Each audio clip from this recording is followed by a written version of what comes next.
Welcome in, Chiefs fans. Your Chiefs just got their fourth win of the season, and they didn't really break a sweat doing it. We're going to lock it all down for you. Dan's going to be joining us here shortly, but wanted to get it kicked off while we're all still together. Thanks for joining us live post-game Week 7. Patrick Mahomes being interviewed on CBS right now. We'll see what he has to say. This was a slobber knocker from the first snap to the last second there. Even Gardner Minshew trying to get his revenge a little bit. Don't know that even was revenge, but he's here and he's in. We're going to take your questions. I'm going to give you my notes. There are some things that we do need to talk about, and let's see how we all feel after this butt kicking of the Las Vegas Raiders, even worse than I expected it to. I called it a 14-point game with the Chiefs scoring 31. That managed to remain in position, but hey, when you can't get out of your own damn way, when you can't get first downs like they could not today, there's no helping what the Raiders were trying to do. This was a bad team in a bad position doing bad things, and that's the bottom line as it all comes down. Appreciate you guys being in here and putting your comments and questions in. Again, I'm going to go over my notes. Super chats will get an answer if you want to get after it. If not, not a big deal. We'll try to answer any questions that we can.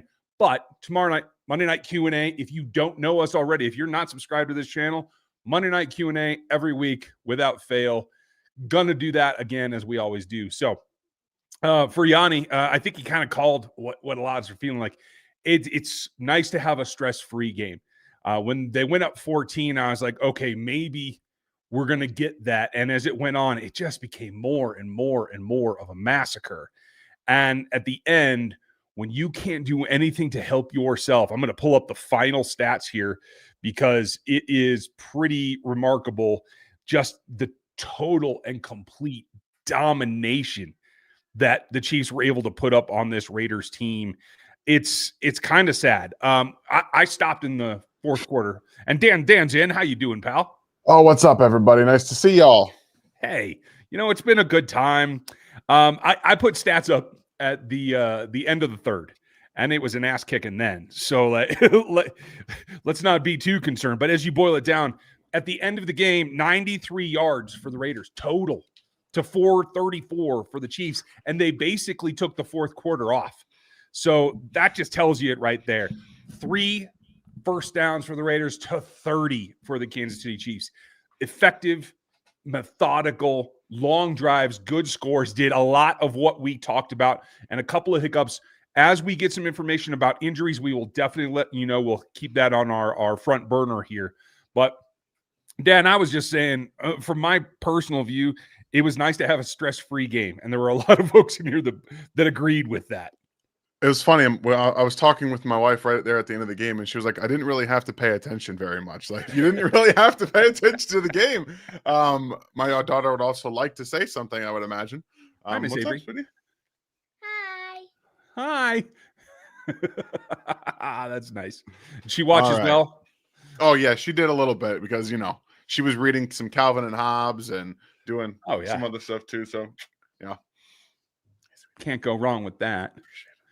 It's nice when she pays attention too, because you know what? That's the kind of ass kicking that game deserved. Because hey, this was all the way around. And let's see, I think Cody said it as well. Haven't seen this in the Andy Reid regime. They were talking about that on the broadcast. That kind of like complete domination is what we've been expecting. Honestly, you and I for several years. Because of the capability and the upside and the talent on this team, to see him put it together against a division foe, that's a little bit more gratifying for me than it is to anybody else. Absolutely. I think that, what you liked most about this game was that from start to finish, they were just like in ass-kicking mode. This was not it was like a business trip at home. You saw the Chiefs handle a game at 1 o'clock like they should handle a game at 1 o'clock against the inferior opponent. You whoop their ass.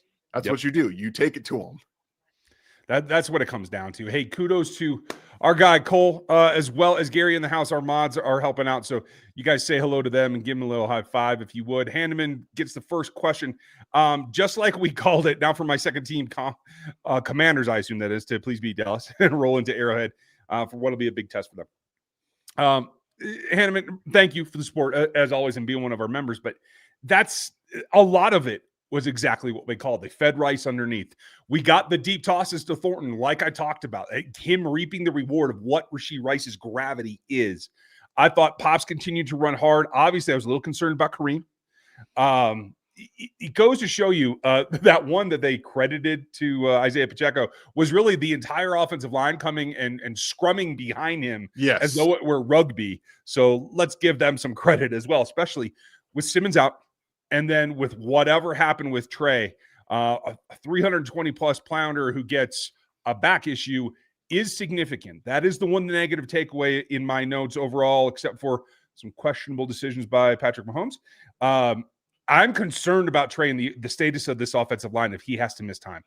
Yeah, you're not in a great situation with, the bye's not coming up for a few more weeks now. And I think Mike Caliendo played fine, but you played the Raiders. The Washington Commanders defensive line has been much better this year than it has in the past. So just that's something immediately in your future. But Trey Smith, as well as Josh Simmons, I know everyone might be like, oh, well, Jawaan Taylor got hurt too. No, he probably got tweaked a little bit, and he probably could have played through it if it was a close football game, but it was not a close football game. So Andy would say, hey, how come sit down on the bench? But this is why you have Jalen Moore. Like in terms of the depth, right? If it was Josh Simmons out, you don't have Jalen Moore. We're talking about Wanya Morris playing left tackle, or actually Kingsley knocking out to left tackle. Wanya Morris playing, we're talking about a whole different shuffle along the offensive line where I think Juwan's going to be okay. Well, we'll see what happens. We'll see what Andy Reid says. But Trey Smith, I'm not going to speculate on injuries because I don't know. He was in a lot of pain on the sidelines. He did try to get out there and play through it, but they probably told him it's not worth it in this game. Right. That's my expectation. Again, I don't know about the injury. My expectation is they said, I know you probably could just get an injection and play through this if you really wanted to. However, the season is not the Raiders game. The Super Bowl is not the Raiders game. So let's wait it out. Let's see what happens. This game might have been the season for the Raiders. It's not the season for the Chiefs. That's just the fact. Absolutely. So I'm with you. Thank you, Angler. And Brad, I would say yes. I believe all three phases won this. I don't have many negative notes for special teams either, so I do feel like they pulled their oar and got it done as well. Did you see anything I missed? Here's my defensive notes, guys. Look how short it is. There's nothing that they did bad, like because there wasn't anything the Raiders could do. They could do nothing, and offensively, I think Patrick got so into the groove that he was not necessarily reading properly all the time. He did not see everything. I do think the tip to Juju was a good decision because he had the defender moving from left to right. He just got a hand out of it. And again, that's because Patrick sees him moving to the right, so he throws it the opposite way. You get a little bit lucky there with the ball luck. And that's another thing. In a game like this where you're rolling, the ball bounces your way. You got a fumble from Hollywood Brown right into the arms of Xavier Worthy. This is the kind of game you feel comfortable about because you're rolling on offense. On defense, you're doing a great job, and the ball's bouncing your way too. So when you're executing, everybody looks good, Matt Nagy. Everyone looks good. Hey, guys, what do we talk about when execution becomes a problem and everyone puts it on Matt Nagy and being in the offense is stale? Absolutely. I mean, there were some stale things. But one thing I want to note is that since we've talked about the staleness of the offense, under center runs, back in action, we see Xavier Worthy come back. Look, everything's looking good. Now they have Hollywood Brown rolling. They've got Rashee Rice back, and the execution is back on his wheels. So we want to always try to talk with that macro sense, right? In the micro, that game against the Chargers early on, the game against the Eagles wasn't great. But when you look at the macro, okay, you don't have this player, you don't have this player. Your offensive line's new on the left side. You're trying to figure things out. The run game's not really where you want it to be. You start to figure some things out. And then when you look at the macro sense from 3 or 4 weeks later, some execution stuff starting to actually work out. So we just got to we always want to be quick to overreact. We have to look back a little bit, and that's what we try to do here. Yeah, we do. Take it as its whole. It is every team is an evolution. Every 53 is different, but every evolution of that team within the season that leads to that postseason run, every team's a little bit different, and it does take some trying. Freeman brought it up about the turnover worthy plays, and so did Moise. Appreciate you. Thank you for the support. I counted 6 possible turnovers in this game, 5 off the hands of Mahomes. I agree with you. I think he got loose. I don't think I had but one until the final drive of the first half.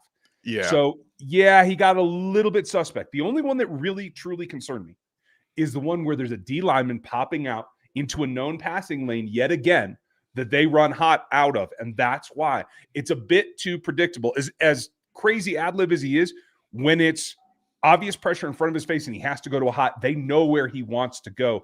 And teams are still taking advantage of that. I think that's just something that's got to get switched up. Yeah, I tweeted about that exclusively right after. I was like, just something to pay attention to, because now we have the Jaguars on tape and the Raiders nearly doing it too. One was a linebacker, one was a defensive lineman, but you still see that when Patrick gets rolling and he sees pressure, he sees that, okay, I know that this guy should be open. Defenses are going to start to drop out, and that's what you have to be prepared for. You can't always just go directly to the hot route. You can't always go to the RPO play either.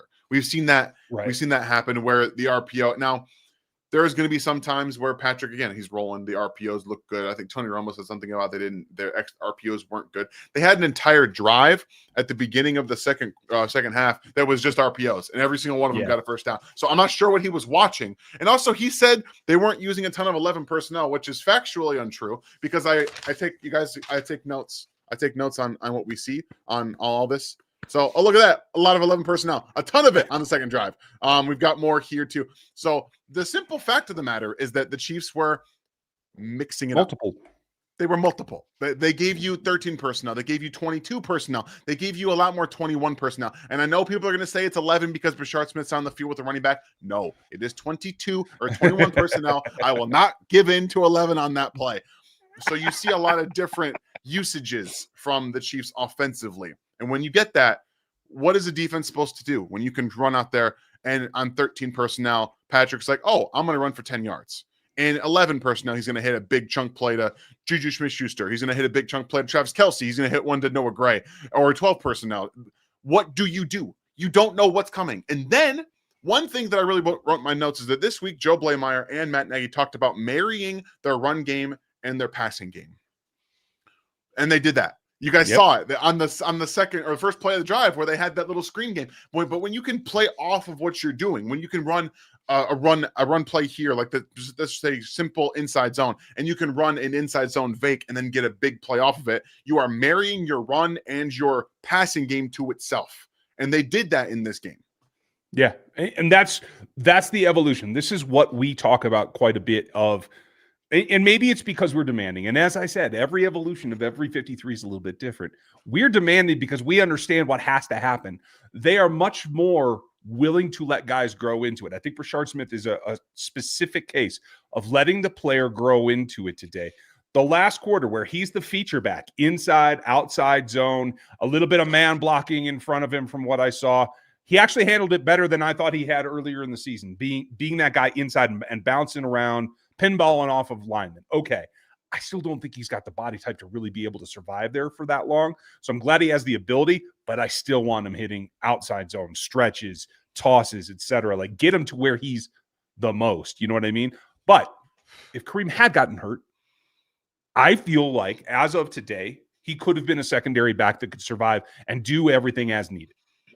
One thing that you saw, it was only one play, but he had an inside zone where he was patient and he followed the offensive line inside and then he cut it left. That is something that Kareem Hunt could do. He has no juice to execute it like Brashard Smith did. That was what you saw when it gets blocked well and he can sit behind the offensive line and press to the right or press to the left and wait. That's where he brings the juice. And that's what I want to see. That's why I want just to mix it in a little bit more. Again, Andy, sprinkle it in. Just sprinkle him in just a little bit more. Just a little bit more. And we'll just get some of those obvious pop situations where he's able to press it and then pop it to the opposite side where the Chiefs don't have the juice to be able to do that. You see Pacheco going out there and he's like, I don't, there is something in my head that I'm trying to compare it to, but it's like trying to move with Pac-Man. Okay. It's 90-degree angles. It's all 90-degree angles. He can't move. He can't move fluidly. It's like, oh, well, we got to jerk this way. No, we got this. It doesn't work. So Brashard Smith gives you that. Okay. And I think they should maximize that. I like the way they put that. There's a movie clause in there somewhere. I got to go back and find it. I appreciate Frankie must be in here as well. So appreciate you, FLDB. If you got in on the action when I did, when Mahomes was 21-1 for the MVP after another 3 touchdowns and 286 yards, you probably wish you did. ProfitX, America's #1 sports prediction market, is a peer-to-peer sports prediction market where users play against each other instead of a sports book versus the house. You will almost always get the best price on any spread, money line, total, or player prop since you're playing against other people rather than the book. ProfitX offers dual currency system, either profit points or profit cash, and operates across 40 states. Use the promo code RGR and claim up to $200 in profit cash on all plays for the first 30 days playing on the site. ProfitX gives you the best lines in the space, and you can even set your own odds on specific wagers on your players, all at ProfitX. Go there and use the code RGR. Terms and conditions apply. My condition is I'm pretty happy with this ball game, so let's enjoy that. I think we all are. I'm stacking some questions in here, folks. We are going to get to them, but do you have a list of standout players you want to hit out before we get to the questions? I mean, it was pretty obvious that Rashee Rice was going to score the first touchdown in the game. We all kind of expected that to happen. I will say I'm not like disappointed that the Chiefs got a shutout. I'm not going to say that. My score prediction was 31-17. So you can imagine I got the Chiefs score right, but I didn't expect them to shut out the Las Vegas Raiders and do it and I'm not going to say that the Chiefs defense was perfect. The Raiders were just dysfunctional and awful. They were disgustingly bad on top of the Chiefs being very good defensively. That's what it takes for a shutout, to be a discombobulated unit. So this was the most complete game the Chiefs have played in years. Would you agree with that? The most in terms of all 3 phases, a balanced play call and actually getting after the passer a little bit. They were not as successful as I would have hoped in terms of pressuring him, but they did follow the kinks in the armor that we pointed out. They were able to get some extra play without having to send a ton of exotic blitzes. They didn't have to blitz hardly at all. I will be interested to see what the count was because I only counted up 6 total. We'll see what the numbers come back at. But I agree with you. I underestimated how bad the Raiders are. This was – I think you and I had the same prediction. I did mine on Locked On. I didn't get one in. I was traveling on Friday, folks. And every attempt I made to upload a video for you got squashed because I was on cellular network in the middle of Dakota. So it was not going well for me. But that said, upon reflection, I probably should have seen their struggles coming a little bit more because they just are not prepared for this. We talked all week about where their deficiencies were. The Chiefs, luckily, took advantage of it. And I give Andy kudos. He played hard for 3 quarters. He did back the hell off again. There's some comments in here we're going to get to shortly, but I want to count a couple of things that I'm concerned about. We talked about Trey Smith. Omar Norman Lott. He went in for x-rays. I have not been able to ascertain whether they were negative or not. If they are negative, he still has some kind of significant injury. At first, I thought it was a high ankle again, given where he was grabbing, but they're calling it a knee. If that's the case, we might not see Omar Norman Lott this year. At this point, having rolled through a training camp and now the first third of the season on an injury, they're not doing him a whole lot of service here. They got to go get a DT. I'm going to be a little intense about this, to be honest with you guys. This is a little bit on the Chiefs coaching staff. They've made him put on a lot of weight. What happens when you put on a lot of weight in a short time and you're trying to play defensive tackle in the NFL? Everything, your joints down to your ankle, your knee, all of it is taking more than it's ever had to take before. This is on you for making him something he is not. So now you need to do the responsible thing and put him on IR for the rest of the season. Go get a defensive tackle and let him heal. If what all they've done is put him on a week rest here, week rest there, and he's come back and gotten hurt every single time. Let him heal. Maybe it's not for the entire season, but put him on IR. That's where I was going to say I'd go on the designated return just so if he does heal up, you have him for the playoffs. That's what I'm thinking. I'm so mad about this. Like, it doesn't have to happen. I know you need a defensive tackle, and he's got like actual upside to play one tech, but you can't just force him to do it right out of the gate. One, snap count was never like that at Tennessee, ever. No. He was never able to handle that. So I love this coaching staff. I love what they do, everything that they've done for the past however many years. But some of the things that they do just pisses me off to no end, and this is one of them. And my question becomes, is it the coaching staff, or is it Veach saying, listen, we got other fish to fry. I can't go get you somebody else. That's what I'm concerned about, because there are times where it is not the staff. The staff's making the best meal they can out of the groceries they were provided. They didn't get to go shopping. That sometimes is the problem. Marty would be proud, Mo. I do think that is absolutely true. And you know how I feel about the defense being able to play. Angler, they did get more life. Jerry Tillery, heads up play. Veteran status there. I thought Amenihu played better today. At least they smelled blood in the water and were able to rise to that occasion. The question becomes when somebody can actually punch you back. So let's see what happens going forward. Defense was excellent today, said Brad, all levels, and no hiccups. No, I didn't see much. I still think Jack Cochran is completely overmanned on defense. I was happy to see McDonald and Boss out there, so they kind of like did a platoon, so the three of them can get playing time, and I did like that aspect of it.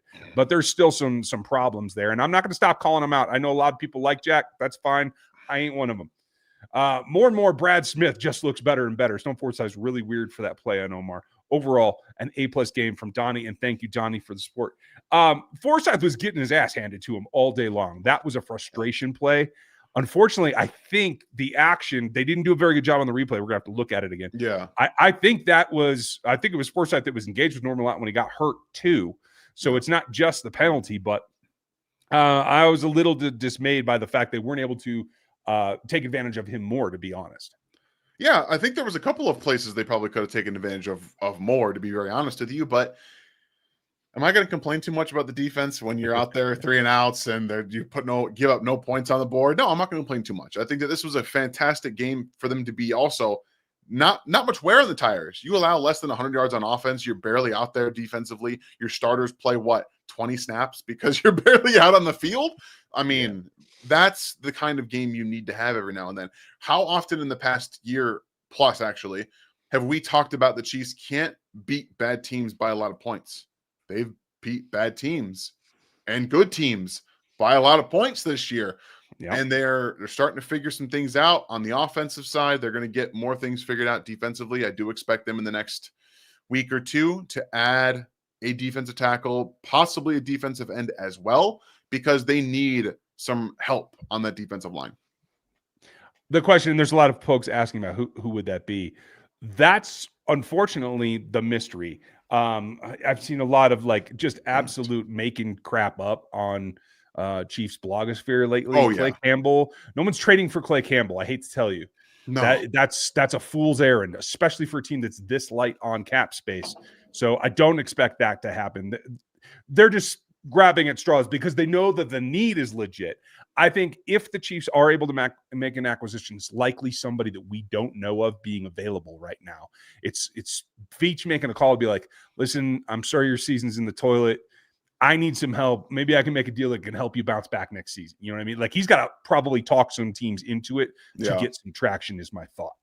I would agree. And also, you have to convince them to eat some cap. Like, you have to. Yeah. You don't have the room to be able – I mean, they can do some things, I think, with contracts now to be able to give you a little bit. But we're talking about – people are saying Jeffrey Simmons. That dude's got tons of money on his contract. So – unless you are a team that can feasibly work it under the cap, which the Chiefs right now cannot, it's really not likely. Yeah, I'm with you. Metal, thank you for the support, pal. Nice to see you. Here's 5 for the W. Cheers to you. Glad to see Rice back and offense is humming. I hope the train Kingsley are right. I think Kingsley actually played pretty dang good. A couple of those big runs were Creed and Kingsley working together, and I was very satisfied to see that. So more please is what I say. I'm gonna say it week after week, guys. I'm gonna say it week after week. You have to give some of these young guys time. It's not fun to wait, especially after what we saw in year one and some of the confidence struggles. But this is what happens when you get players to play with confidence. You think he's getting out over on the bench and getting down on himself because he missed a block? No, he's getting out there because he wants to go hit people. And he wants to go work next to Creed and Jalen Moore and Josh Simmons. He loves being there. So there's a lot of upside still. He's not even a finished product yet. He's a first year starter at guard. He's still 22 years old, going on 23. We're talking about a player that still has a lot of upside left in his game. Yeah, and I am thankful to see that. Callie had a good one, and thanks for the support, pal. Hope you're doing well. Thanks, Callie. Only complaint I have is that why no Christian Fulton? What the hell? And that's a great question.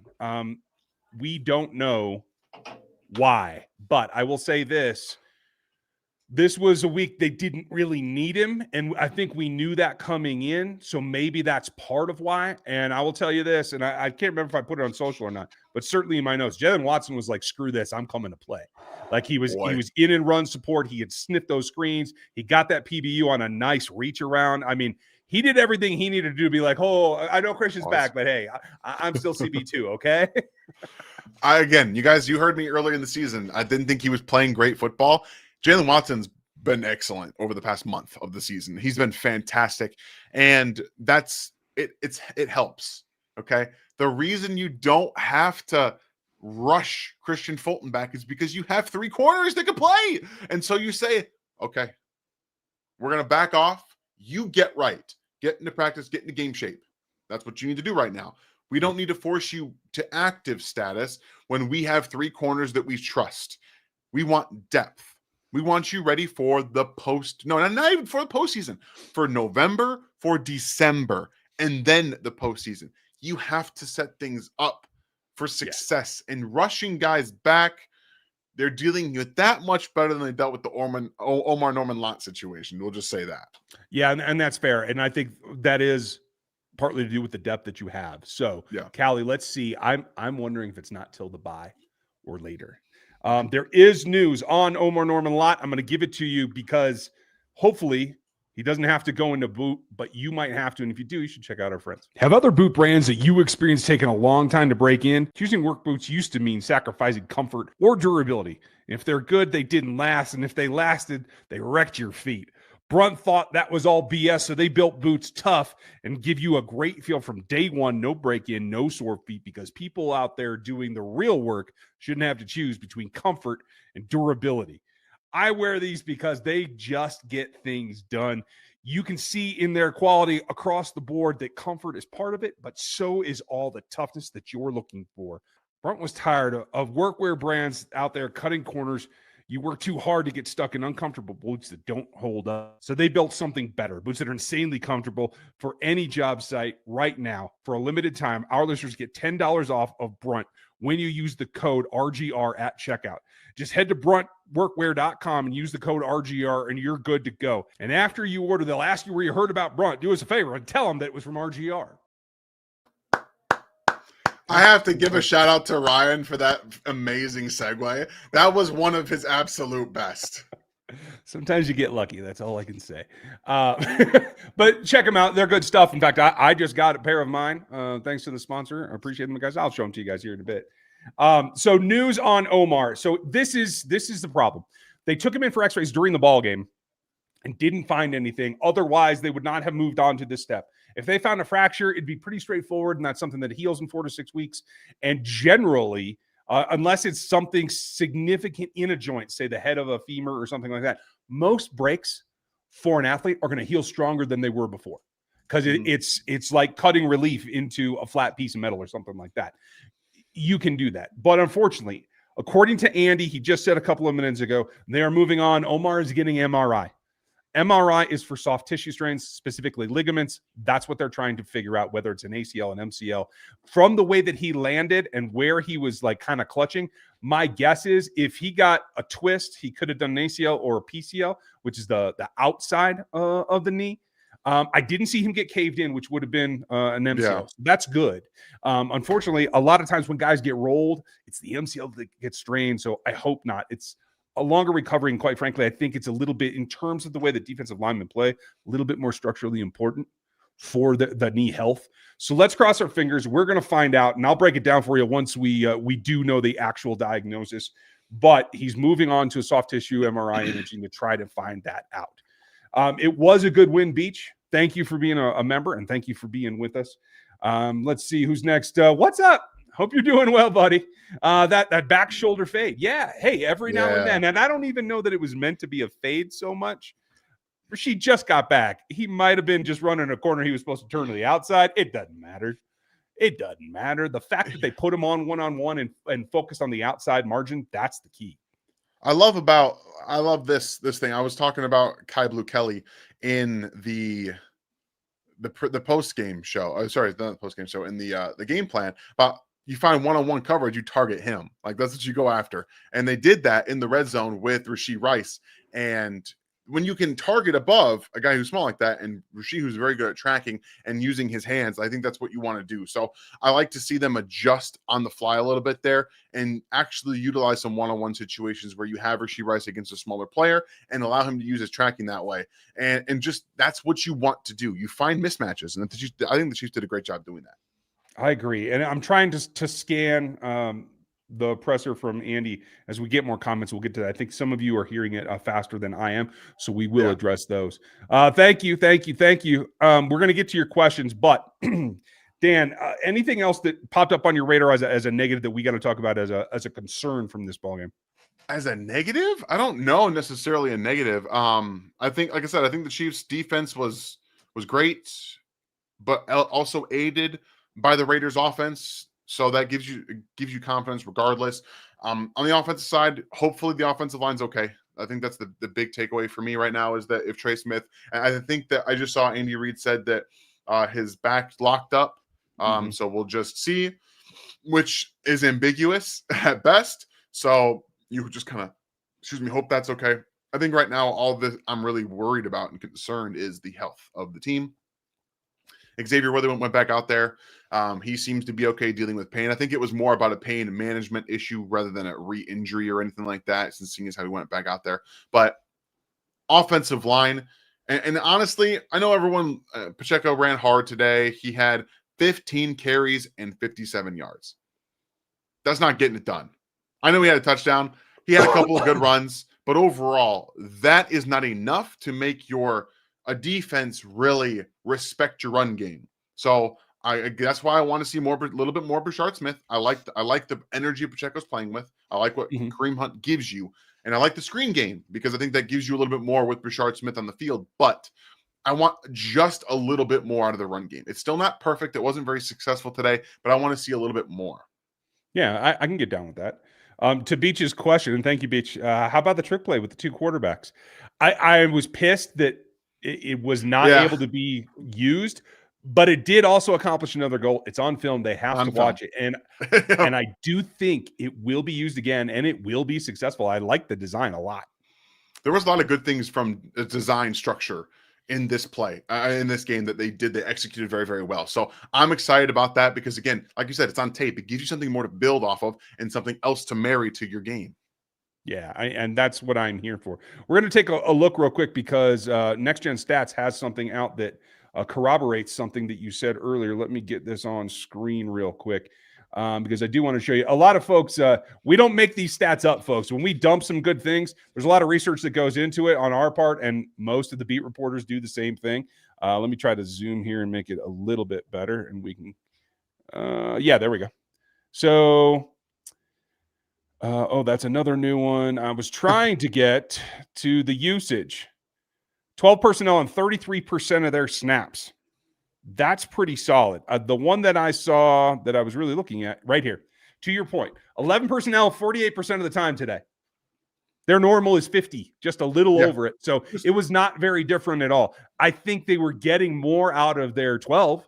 Yes. And even 21 at times. So I think that was the difference. It wasn't that they changed what they were running that much. And they're going to run more 11 when Rashee Rice is back to fully playing. And one of the things I told you guys in the game plan for me as well is that Rashee was going to play maybe not 180% of the snaps, but he'd get fed. He was going to get fed, and he had 10 targets, and he wasn't out there the entire time, which is exactly what happened. I will say it does feel like Andy Reid, when bringing guys back from not playing, is going to funnel them easy targets instead of letting them run routes. Does the same thing with with Xavier Worthy when he came back. Now he ran some goes, he ran some screens, things like that against the Ravens. Rashee Rice, a ton of quick stuff, a ton of quick hitters, the pop pass there. So I appreciate what they do to get their legs back. I can't wait to see Rashee Rice run routes. That's because this game was not a Rashee go win in this route, go win in this route, but that's coming. That's the next evolution of this process. And I'm glad you mentioned it because I pulled up his route tree and specifically why. You could see a line predominantly from the slot, getting some good releases. Particularly that stutter release on the touchdown is one that I pointed out is like that one was what won that route. Is the fact that he convinced the guy he was going in and was able to turn it back around. That's significant. But like you said, the complexity wasn't necessarily there. There's a lot of freewheeling routes, and they're going to get that. And look at where they all went. They're all within 10 yards. They weren't asking him to like dig deep or go over the top. You want to see who went over the top? There's 2 deep passes here. These are both Tyquan Thornton. Neither of these are Xavier Worthy. So one connected, obviously, and one that I think he was actually interfered with before the safety got over the top. So that said, Tyquan, still a factor. He's not going to get blanked most weeks. He may not get a ton of attention. But those things that set up, hey, we're going to take a shot every now and then, I think the shots are going to go right now more to Tyquan than they are to Xavier. Yes, and that's fine with me. I want to see Rashee Rice and Xavier Worthy run routes because they can. And when you don't have to waste Xavier Worthy on just running deep routes and running deep down the field, and since you've already proven that Tyquan Thornton can be a big play every single week, you can allow him to run down the field, MVS it, because that guy couldn't make a play down the field. You have somebody that actually can, and you can utilize that. So Xavier is going to start running more routes, possibly. The injury to the shoulder is still something that I'm concerned about. However, he extended to catch that football with 0 problems. Zero problems. That's what I know he got re-hurt because he was being pulled on. Yeah. Focus on that. The extension and ability to go get it in traffic and have no problems with that. I want you guys to pay attention to that because that's the most important part about the injury. He can play through pain. We figured that out. We didn't know what the range of motion was going to be. That play right there shows you what he can still do. Yeah, and I'm a little concerned because it wasn't a hard contact. It was more of a stretch pulling that rotator cuff out, but he was able to recover. I think people underrate how tough Xavier Worthy is because he's playing through quite a bit right now.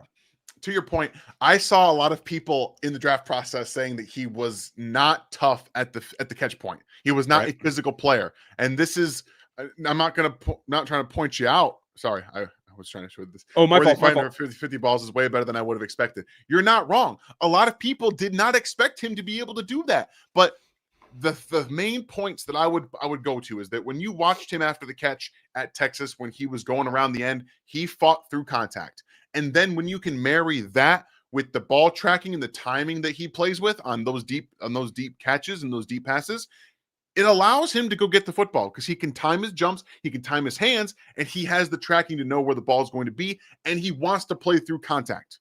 So he's been fantastic. And part of playing through contact is timing it better than the guys around you. If you can time your jump better, you're going to have a better position to go catch it. So if all you can do is get your hands on it, you can deal with your body being jarred around. And we've seen that from Xavier Worthy in the last 2 seasons. So I'm excited to see what people saw or people seeing now what I saw during the draft process.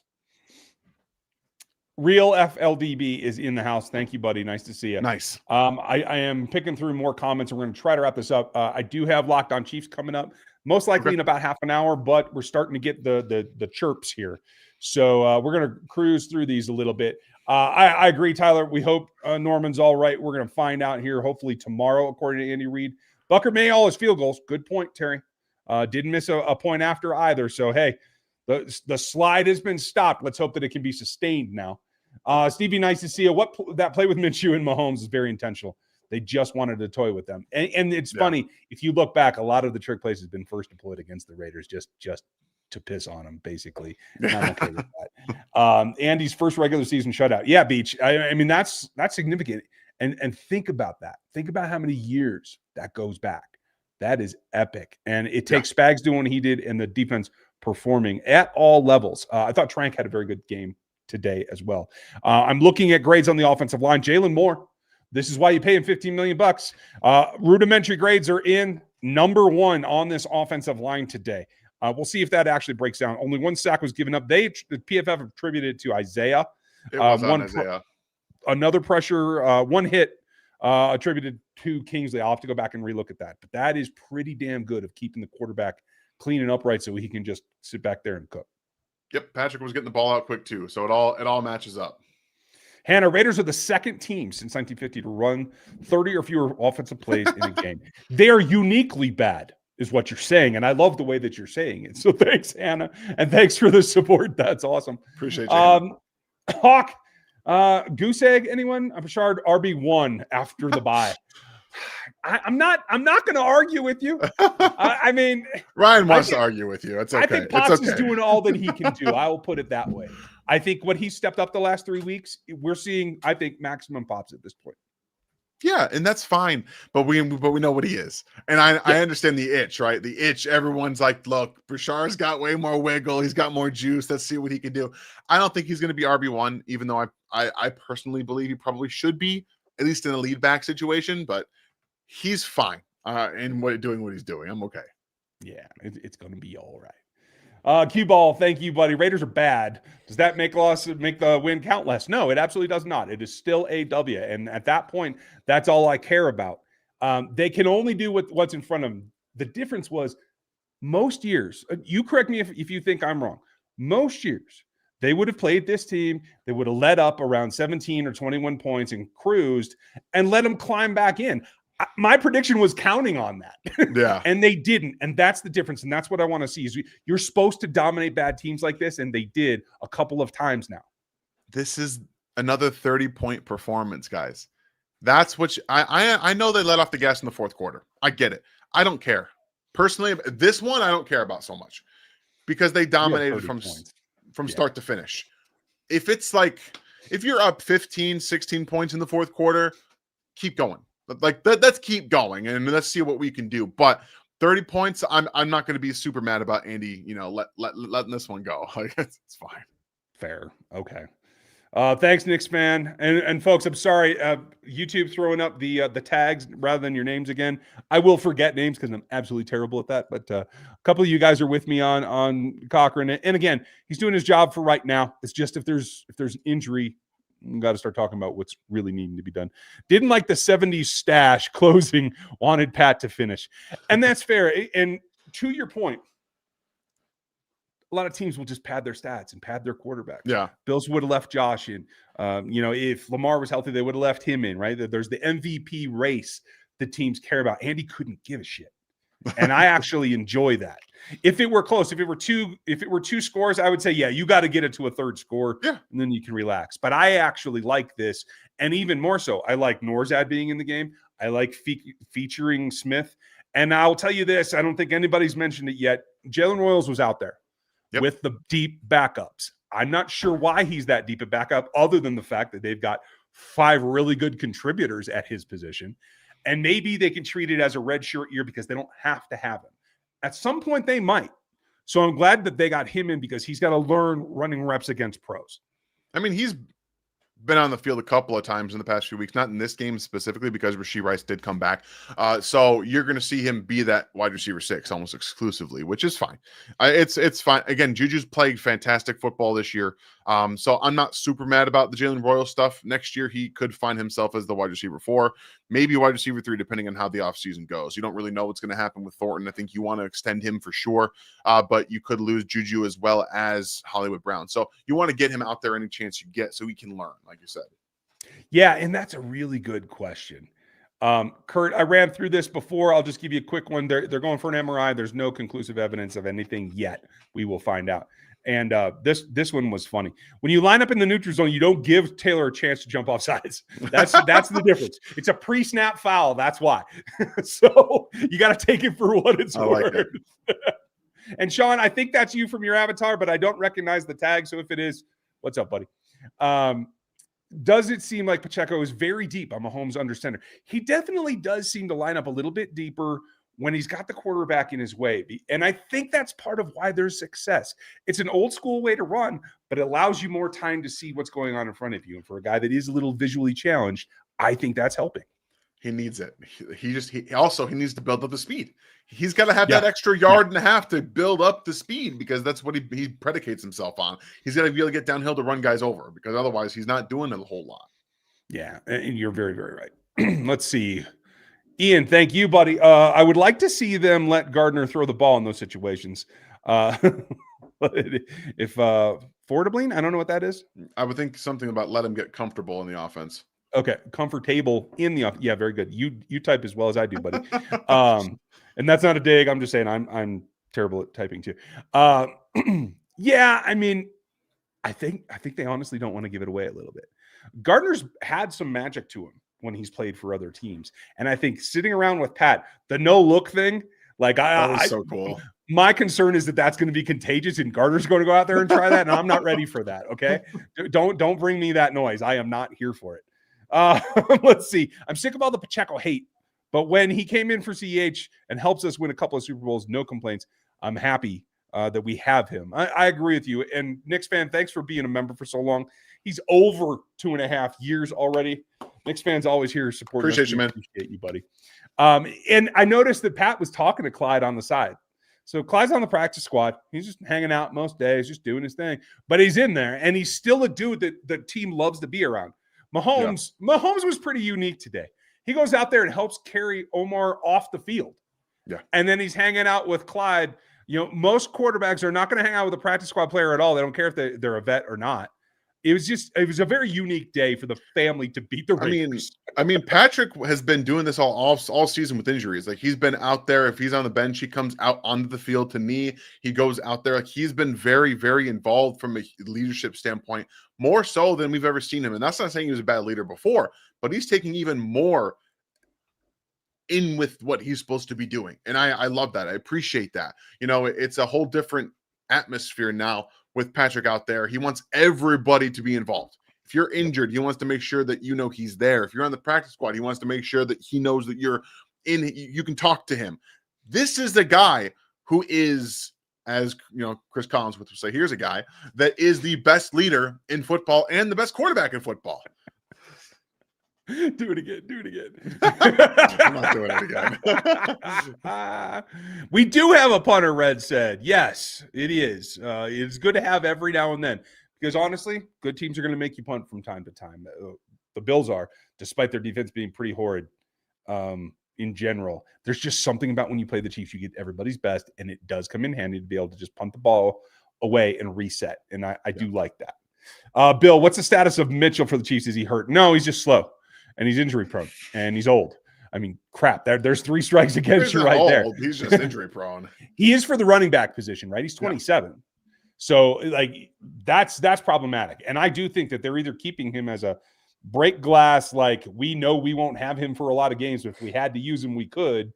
That's the feel I have. Do you agree? Okay. I think you're probably right about that. I don't know.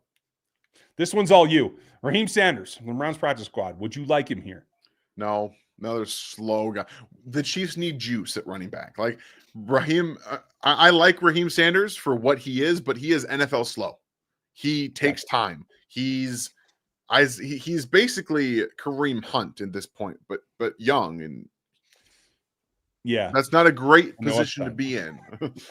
Yeah, that's difficult to imagine. Caroline, it's nice to see you, and I did get your message. We will connect, and hopefully that will make some sense. Again, terrible typing over here, folks. Just terrible. So hard to get my message across. FLDB, God, those Chargers jerseys are awful. Yeah, they're hard to look at. I'm not going to put them on the screen just for the sake of burning everyone's retinas. But Barkley, I think, had more attempts and didn't do much better. We can agree Barkley is a better back than Pop. Absolutely.